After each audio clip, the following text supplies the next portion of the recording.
आप तो 11 साल से सड़कें बना रहे हैं यहाँ पर, पहला मंत्री हैं इंडिया के इतिहास में, we must congratulate him. Modi ji की वजह से स्टेबिलिटी है कि एक मंत्री, एक ट्रांसपोर्ट मिनिस्टर 11 साल कोई नहीं रहा हिंदुस्तान में। मोदी, ये नितिन जी रहे हैं जिनका डिपार्टमेंट है। और 11 साल में कितने किलोमीटर में सड़कें बनाई हैं मेरे को याद नहीं है, परंतु कम से कम 10 गुना बना लीजिए आप उसको, तो 30-35 हज़ार बना चुके होंगे अभी तक। तो उसका एक कारण कि प्रदूषण जो दिल्ली में हो रहा है, क्योंकि सब परेशान है इस बात से, उसके लिए रिस्पॉन्सिबिलिटी किसकी है? कोई कहते हैं कि सेंट्रल गवर्नमेंट की है, कोई कहते हैं कि स्टेट गवर्नमेंट की है। मैं दिल्ली में पिछले 70 साल से रह रहा हूँ, तो मेरे को लगता है कि सेंट्रल गवर्नमेंट जो जितनी सड़कें आप बना रहे हैं, जितने घर बन रहे हैं, जितनी धूल सड़क पे उड़ रही है और जितनी गाड़ियाँ आप पास करते हैं हर साल, उसको कंट्रोल करने के पीछे कोई है कि उसका कारण वही है सबसे ज़्यादा पोल्यूशन, कि नितिन गडकरी सड़कें ही बनाते हैं और मोटर ट्रांसपोर्ट को भी इनकरेज करते हैं, जिन दोनों मिलकर के प्रदूषण बढ़ा रहे हैं। इस होटल में मैं जब अभी आया तो मुझे बड़ा गिल्टी कॉन्शियस महसूस कर रहा था। दोनों तरफ लाइन लगी थी और मैं मंत्री होने के नाते उन्होंने ये होटल के सामने वाला छोड़ दिया और दोनों तरफ ट्रैफिक रोक दिया और मुझे अंदर घुसा कर लाया। तो मुझे ऐसा नीचे में झुक गया और मैं अपने ये इसको बोल रहा था, कोई मेरा चेहरा देख ले तो इतनी गालियां देगा कि मैंने ट्रैफिक को रोक दिया। यही रोड का नहीं, मैं छोटी बात बताता हूँ। यह एक धौला कुआं था। मैं दिल्ली को ज़्यादा नहीं जानता हूँ, मैं कभी आया नहीं था दिल्ली। या रोज़ मैं 1 घंटा रुकता था। तो पहला काम मैं कहता था कि धौला कुआं बनाओ, तो वहाँ हुआ। तो धौला कुआं का काम चल रहा था, तो आगे का जो फ्लाईओवर है वहाँ से एनएच शुरू होता है। तो सरकार में मुझे पहला जवाब मिला कि ये रोड आप बड़ा इसलिए नहीं कर सकते क्योंकि ये एनएच नहीं है। तो मैंने पहला काम किया कि इसको बोला ठीक है एनएच नहीं है ना, बोला बड़ा उधर। तो ये जो पुलिया है पैलेस वाला, वहाँ तक मैंने एनएच बढ़ा दिया और वो एनएच बढ़ने का वहाँ का आगे का प्रॉब्लम थोड़ा सॉल्व हुआ। दिल्ली में जो प्रदूषण के लिए कारण है उसमें रोड की आखिर एक मर्यादा है और हमारे भारतीय लोगों के पास एक्सपर्टाइज है how to increase population and how to increase automobile number. अब दूसरा, आप नाराज मत होना प्रभु जी, ये दिल्ली की एक बड़ी फैशन है, मैं समझ में नहीं आते। बड़े धनवान से धनवान लोग हैं, 4 मंजिली भी इमारत बनाते पर गाड़ियाँ रोड पर रखते हैं। हमारे यहाँ मुंबई में, महाराष्ट्र में हर जगह पार्किंग बनता है और दुर्भाग्यवश पार्किंग न होने के कारण और एक समस्या है। 40% pollution is because of transport sector, जिसका मैं मंत्री हूँ। 22 लाख करोड़ का फॉसिल फ्यूल इंपोर्ट होता है। तो अभी हमने तय किया है कि हम अल्टरनेटिव फ्यूल और बायोफ्यूल पे जाएंगे और मेरा अभी जो आया गाड़ी में बैठकर मैं इनोवा, वो 100% बायोफ्यूल इथेनॉल पे चलती है, 60% बिजली तैयार करती है और उसको पेट्रोल एवरेज में 25 रुपीज़ पर लीटर पेट्रोल होगा, इतना उसका सस्ता है।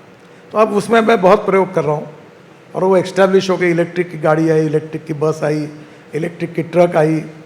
अब इसमें हाइड्रोजन भी फ्यूचर है और मेरे पास जो हाइड्रोजन की गाड़ी है जिस पर मैं चलता हूँ, उसका नाम है मीराई। द मीराई इज़ जापानी वर्ड। तो ये टोयोटो की गाड़ी है और मीराई जो है भविष्य, इसका अर्थ जो भविष्य यानी फ्यूचर। तो मुझे लगता है कि अब हाइड्रोजन पे हम जा रहे हैं और हाइड्रोजन जब हमारे देश में तैयार होगा तो आज हम एनर्जी को आयात करने वाला देश है, हम एनर्जी को निर्यात करने वाला देश बनेंगे। आप पूछने वाले उसके पहले बता दूं कि आप बहुत अच्छे पत्रकार हैं क्योंकि आप बराबर जानकारी रखते हैं। तो मैं 11 साल में मैंने जो पॉलिटिकली बोला, प्रभु चावला को भी इंक्लूड किया जाए तो मुझे कोई पत्रकार ये सवाल नहीं पूछ सकता कि आप बोले और नहीं हुआ। तो मैं बता रहा हूँ समय लगेगा पर ट्रांसपोर्ट सेक्टर का पोल्यूशन खत्म होगा। दूसरा इम्पोर्टेंट चीज़ है कि दिल्ली के आजू बाजू हम 1.5 लाख करोड़ के काम कर रहे हैं। अब रेखा जी बैठी है, मुझे बड़ी शर्म आती है, इनको क्या बताऊँ। मैं इनके प्रचार में आखिरी दिन बड़ी सभा में गया था, ये मुझे स्टेज पर मुझे देखो बोले बाजू में एक रोड था। तो मैंने बोला ये रोड क्या हुआ? कहा रोहतक जाता है कि रोहतक रोड। तो बोले नितिन जी ये एनएच है, ये इतना आप काम कर दो, बहुत त्रस्त है वो। तो मैंने बोला ठीक है। तुरंत मैंने फ़ोन किया पीएस को, बोला लगाओ फ़ोन, ये किसका रोड है क्या है? तो हमारे अधिकारी ने बोला हमारा रोड नहीं। फिर मिनिस्ट्री को फ़ोन किया, बोले हमारा नहीं। फिर ये बोले नहीं आपका ही है। मैं बोला इनको ये भी पता नहीं किसका रोड है, क्या करना अभी। दूसरे दिन मैं जब गया तो मुझे पता चल रोड हमारा है, तो मैंने तुरंत मंजूर कर दिया। अब हम 1.5 लाख करोड़ के रोड दिल्ली में बना रहे हैं। और आपको ये ताल कटोरा स्टेडियम है, इससे ज़मीन से अंदर 6 लेन की हम टनल बना रहे हैं जो गुड़गांव के आगे जाएंगे। आपके घर को भी जोड़ रहे टनल से नीचे में उधर मेरे घर केदार की तरफ। तो अभी द्वारका एक्सप्रेस हाईवे बना और जिसके कारण एयर स्ट्रिप के नीचे भी हमने टनल बनाई। तो ये 1.5 लाख करोड़ के जो प्रोजेक्ट्स हैं लगभग ये 2 साल में कंप्लीट होंगे। अभी 60-70 हज़ार करोड़ के पूरे हुए हैं और उससे थोड़ा ट्रैफिक में राहत मिलेगी। और हम लोग अभी एक नया आया जो मैं रेखा जी से बात कर रहा था कि एक दिल्ली IIT के लड़के ने बहुत अच्छा काम किया, उसको फोर्ड कंपनी का अवार्ड मिला है कि डीजल जनरेटर सेट को वो एक मशीन लगाता है तो 90% पोल्यूशन कम होता है। तो अभी हम लोग ये सोच रहे हैं कि हम सभी ट्रक और बसेस जो डीजल की है उनको वो लगाए टेक्नोलॉजी, तो 90% पोल्यूशन कम होगा। ये बिल्कुल करना चाहिए। मेरी तो हर बार मैं दिल्ली आते ही नहीं, मैं जिस दिन आता हूँ उस दिन दरवाज़ा खुलता है हवाई जहाज़ का तो मैं पहले देखता हूँ कि मुझे वापस कब जाना है, इन्फेक्शन हो जाता है। तो मुझे लगता है कि अभी कोशिश कर रहे हैं साउंड पोल्यूशन, एयर पोल्यूशन और वाटर पोल्यूशन, डस्ट सबसे ज़्यादा डस्ट का भी है। अभी काफ़ी हमारी सरकार चल रही, अभी पार्लियामेंट में मुझे स्पीकर साहब बता रहे थे कि हर एक बार सभी डिपार्टमेंट से कंसर्निंग सब सांसदों की मांग है कि प्रदूषण पर चर्चा हो। और ये बहुत इम्पॉर्टेंट है, ethics, economy, ecology and environment. और हमको ये किसी भी हालत में दिल्ली के इस प्रदूषण को कम करने की हम कोशिश करें। मेरे मिनिस्ट्री ने प्लान बनाया, दिल्ली स्टेट गवर्नमेंट को भी हम सहयोग, उनसे भी चर्चा हुई है। बाकी डिपा भी परली जलती थी जिसके कारण अभी परली से हवाई ईंधन बन रहा है, पानीपत में एविएशन फ्यूल बन रहा है। अभी हम परली से 400 प्रोजेक्ट CNG बना रहे हैं, वेस्ट टू वेल्थ। तो बहुत इसका एक बड़ा कार्यक्रम आप रखिए। ये कठिन है पर असंभव नहीं है। मैं मुख्यमंत्री जी से पूछूंगा, प्रदूषण से मुक्त करेंगे। इनसे कहूँगा पोल्यूशन के लिए इनको आपकी क्या मदद चाहिए, बताइए आपने क्या कंट्रोल किया है, क्यों लोग बड़े परेशान हैं आज के यहाँ। नहीं, मुझे इस विषय पे बोलना ही चाहिए और मैं बहुत ही आसान शब्दों में यदि दिल्ली के प्रदूषण की बात करूं या पूरे देश में कहीं पे भी प्रदूषण है। आज सुबह ही मैं एक वीडियो देख रही थी तो नोएडा में बताया गया कि देखिए कैसा धुआं चारों तरफ नज़र आ रहा है। प्रभु जी, 2 चीज़ें हैं जो पॉल्यूशन करती है, एक डस्ट और एक धुआं। डस्ट के लिए क्या करना होगा, सड़कें बेहतर हो, गड्ढे ना हो, वॉल टू वॉल कारपेटिंग हो, और दूसरा पौधे लगना। और धुआं 2 कारणों से है, ट्रांसपोर्ट जो हमारी गाड़ियाँ चलती हैं सड़कों पे, बसें चलती हैं, और ओपन बर्निंग। ये 4 चीज़ें जब हम ओवरऑल कैलकुलेट करते हैं, छोटी सी दिल्ली में 1483 किलोमीटर की ये दिल्ली जो है, इसमें 2.5 करोड़ से ज़्यादा लोग जब रहते हैं, हर व्यक्ति एक घर में 4-4 गाड़ी लेके जब चलता है और जाके रेड लाइट पे 2 मिनट भी खड़ा होता है, उस जगह पे कितना धुआं होता है ये हम सब सोच सकते हैं। तो जब हम पॉल्यूशन की बात करके ऐसे सरकार की ओर करते हैं तो वो कहीं ना कहीं ये 4 उंगली मेरी तरफ भी है, अपनी तरफ भी करनी पड़ती है कि सरकार का जो काम है वो सरकार करे। बिल्कुल ठीक बात है, रोड बनाएं, ट्रांसपोर्टेशन सही करें। हमने भी अपना सरकारी जितना भी ट्रांसपोर्टेशन दिल्ली का 100% EV पे लेके जाने का पूरा इस साल हमने 3,500 टोटल बसेस हमारी पब्लिक ट्रांसपोर्टेशन की EV पे आई है और अगले साल के अंत तक 100% दिल्ली का पब्लिक ट्रांसपोर्टेशन EV पे हम कर देंगे। पर लोग EV खरीदें, उनका भी हमें सहयोग मिले। वो अगर पेट्रोल डीजल की गाड़ियां चलेंगी सड़कों पे, या दिल्ली NCR की जो ट्रक, टेम्पो, कमर्शियल व्हीकल या पब्लिक ट्रांसपोर्ट वो दिल्ली में डीजल के आएंगे तो दिल्ली क्या करेगी? तो ये एक बहुत बड़ा क्वेश्चन मार्क है जिसमें पूरे NCR को इन्वॉल्व होना पड़ेगा, जिसमें आम व्यक्ति को इन्वॉल्व होना पड़ेगा। अब ओपन बर्निंग की बात नितिन जी, आपके और हमारे लिए तो वो बॉन फायर है, पर एनवायरनमेंट के लिए वो पॉल्यूशन है। आज दिल्ली जैसे शहर में रोजाना शाम को हर चौक चौराहे पे लोग अलाव जला के बैठते हैं, लकड़ी जलाएंगे, कोयला जलाएंगे और आग सेकते हैं। चौकीदार हर सोसाइटी, यहाँ बहुत मौजूद लोग बैठे हैं, सब बड़ी बड़ी कॉलोनियों में रहते हैं, पर इनके घर के बाहर, इनकी गली के बाहर चौकीदार जरूर लकड़ी सेक रहा होगा, तो वो सब इकट्ठा होता है तो जाकर के पोल्यूशन बनता है। तो आज सरकार जो इनिशिएटिव ले रही है रोड का डस्ट मिटिगेशन ख़त्म करने के लिए, जो ट्रांसपोर्ट से धुआं आ रहा है उसको ख़त्म करने के लिए, उसी तरीके से ओपन बर्निंग के लिए भी हम लोग हीटर डिस्ट्रीब्यूशन है और उज्ज्वला गैस डिस्ट्रीब्यूशन, ये सब काम कर रहे हैं। पर ये काम जनता और सरकार मिलके जब करेगी तो मुझे लगता है कि ये स्पीड थोड़ी सी और बेहतर होगी, और मेरी दिल्ली मेरी जिम्मेदारी पर्यावरण के विरुद्ध दिल्ली का युद्ध जब शुरू होगा तो ज़्यादा बेहतर रिजल्ट मैं आएंगे। दोनों से एक आखिरी सवाल पूछना चाहता हूँ। नितिन गडकरी जी के, उन्होंने कहा कोई पत्रकार इनसे पूछे, आंकड़ों के मामले में मुकाबला आपका नहीं कर सकता कि आंकड़े जितने आपको आते हैं, मैंने इतने लाख किलो खर्च कर दिए, इतने वो सब कर दिए, मेरे पास तो ऑडिट मशीन तो लगी नहीं है कि मैं उसको ऑडिट कर सकूँ। जितना आप खर्च कर रहे हैं उसके बाद ट्रैफिक हिंदुस्तान में बढ़ता चला जा रहा है, उसकी वजह से पोल्यूशन बढ़ता चला जा रहा है। तो जब आपके प्लान में, आपका गुड़गांव का एग्जाम्पल आपको बार बार दे रहा हूँ कि मैं यहाँ 70 साल से रहा हूँ, पिछले 20 साल के अंदर गुड़गांव को ठीक करने के लिए कम से कम 60,000 करोड़ रुपये खर्च हुआ है आपकी तरफ, और उसके बाद ट्रैफिक उससे ज़्यादा जाम हुआ है। इसमें आपकी प्लानिंग में जो आपके लोग प्लान करते हैं, क्या वो अनपढ़ हैं या उनको कुछ पता ही नहीं है क्या कैसे प्रॉफिट फ्लो होगा? फ्यूचर प्रोजेक्शन गलत है उन लोगों का। देखिए प्रभु जी, मैं जब मंत्री बना तो ऑटोमोबाइल इंडस्ट्री में हम 7वें नंबर पे थे। अभी हमारे वर्ल्ड में हम जापान को पीछे डालकर 3रे नंबर पर गए।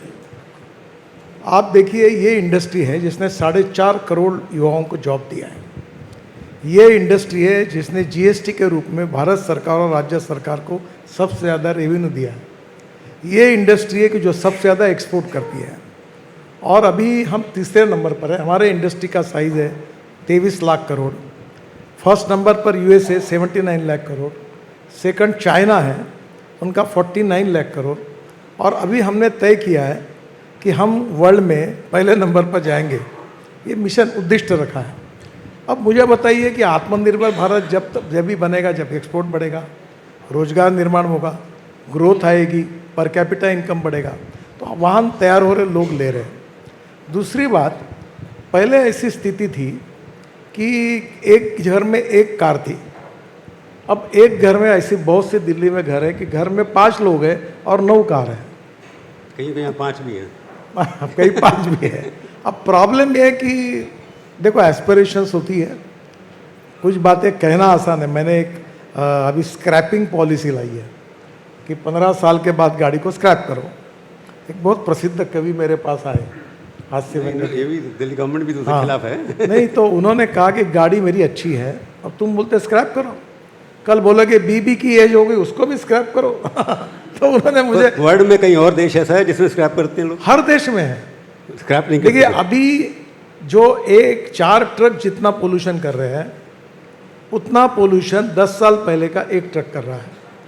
मैं जब स्टूडेंट था तो मेरी स्कूटर का एवरेज 32 किलोमीटर था, तो मैं कहता था कि मेरी स्कूटर का 32 किलो, आज 80, 85, 90 तक पहुँचे। दूसरा, इलेक्ट्रिक स्कूटर तो कोई है ही नहीं, एकदम सस्ता है। तो उसमें इकोनॉमिक्स भी है कि जैसे आप में से लोग कोई पेट्रोल डीजल की कार यूज कर, गाड़ियों की सेल पे कंट्रोल क्यों नहीं करते? दिल्ली के अंदर आप बैन क्यों नहीं लगाती कि हम 1 लाख गाड़ियाँ बिकती है हर महीने? आप डिक्लेयर कर दीजिए और सब लोग हाँ भर दे। हाँ, क्या आप पास सब लोग हाँ भर दे कि गाड़ी की सेल परचेज बंद कर देनी चाहिए। कंट्रोल करिए। कंट्रोल भी उसी का ही नाम है, कंट्रोल भी उसी का ही नाम है। मैं आपको एक बात, सिंगापुर में है ना, जैसे सिंगापुर में आपके यहाँ क्यों नहीं हो सकता? देखिए साहब, सिंगापुर का साइज और हिंदुस्तान का साइज, इसमें जमीन मैं आसमान। दिल्ली की बात कर रहा हूँ। देखिए, कोई चीज़ ज़बरदस्ती नहीं आती। मैं फिर और बात बताऊँ, फिर मैं आपको ये सवाल पूछूं कि दिल्ली में उद्योग व्यापार क्यों बढ़ा रहे हैं। आपको एक प्रोजेक्ट रेखा जी के समय अभी मैंने उनको बताया कि दिल्ली के होलसेल मार्केट, इलेक्ट्रॉनिक मार्केट, कपड़े के मार्केट, ये दिल्ली के पेरिफेरल रोड पर ले जाना, और दिल्ली की चारों कचरे की टेकड़ियाँ, मैं आपको इतना विश्वास है 2027 समाप्त होने के पहले मैं दिल्ली की चारों कचरे की टेकड़ियाँ ख़त्म कर दूंगा, वो कचरा हम रोड में डाल दूँगा। अब धीरे धीरे क्या है कि हमें एकदम कोई ऐसा निर्णय करना, कोई लोग, एक व्यक्ति है वो मेरे पास आया, उसने कहा मैंने बैंक से 10 साल के लिए लोन लिया है, अभी कर्जा मुश्किल से कंपटीशन हो रही, भाव बढ़ रहे हैं, मुझे बैंक का कर्जा देना, आप मेरी गाड़ी स्क्रैप करोगे तो मैं कर्जा कहाँ से दूंगा? तो कोई भी चीज़ को हमें इंटीग्रेटेड अप्रोच में सबके हितों का विचार करके सोल्यूशन आप निकालना रिव्यू पड़ेगा। कर रहे हैं ना पॉलिसी को।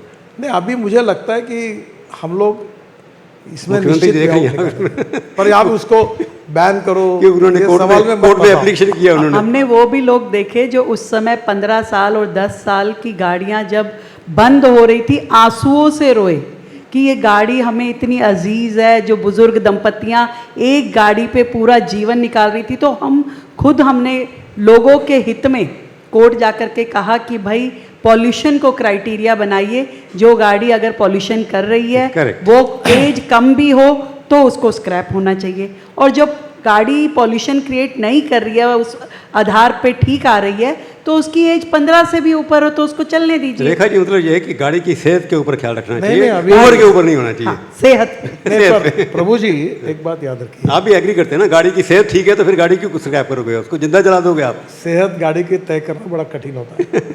देखिए आपको एक बात बताता हूँ, 188 स्क्रैपिंग सेंटर शुरू हो गए, लोग रिस्पांस दे रहे हैं, हमने उनको कंसेशन ऑफर किया। अभी एक जीएसटी के लिए भी हम कोशिश कर रहे हैं कि जो पुरानी गाड़ी स्क्रैप करेगा वो सर्टिफिकेट लेके जाएगा, उसको इतने इतने कंसेशन मिलेंगे। थोड़ा सा हमने पॉलिसी अट्रैक्टिव बनाकर लोगों की भी भावना को समझकर वे आउट निकालना पड़ेगा। देखो, पोल्यूशन भी कम करना है, एम्प्लॉयमेंट को भी बढ़ाना है, और दूसरी ओर लोगों को कंफर्ट लेवल को भी बढ़ाना है। अब वो लोग दूसरा पूछते हैं कि लिथियम आयन बैटरी की, यही होटल में था जब मैंने पहली बार बात की थी, तो लिथियम आयन बैटरी की कीमत $150 पर किलोवाट/आवर थी। आज लिथियम आयन बैटरी की कीमत केवल $55 पर किलोवाट/आवर हुई। फिर ये लोग सवाल पूछते, पत्रकार, दोनों बाजू से डबल डुल की होती है। वो बोलते हैं कि लिथियम आयन बैटरी का पोल्यूशन होगा, उसका क्या करोगे? तो पावर स्टोरेज हो गया। अभी कल वो दिल्ली के लड़के ने जिसकी टेक्नोलॉजी को एल्यूमिनियम एयर टेक्नोलॉजी लाई, अब पेट्रोल डीजल के बजाय एल्यूमिनियम ये फ्यूल बन गया, और उस शीट डालकर उस पर गाड़ी चल रही। तो मुझे लगता है कि समय के अनुसार, परिस्थिति के अनुसार इतनी टेक्नोलॉजी बदल रही है कि ये प्रॉब्लम सॉल्व होगी। इसलिए सबसे बड़ी ज़रूरत है इच्छा शक्ति की, पॉजिटिविटी की। हमारी दिल्ली की सरकार और भारत सरकार, हम दोनों मिलकर मोदी जी के नेतृत्व में हमने जो प्लान तैयार किया है, थोड़ा समय लगेगा और कम से कम समय में वो परिणाम आपको मिले, हमारी कोशिश है, पर आपको जरूर मिले। अगर मोदी जी हैं तो मुमकिन है ही, वो तो हाँ, होगा ही, ये- बिल्कुल होगा। तो उसी के साथ आनंद करते हैं, मोदी है तो मुमकिन है। तो हम अपना अवार्ड का फंक्शन से thank you thank you sir.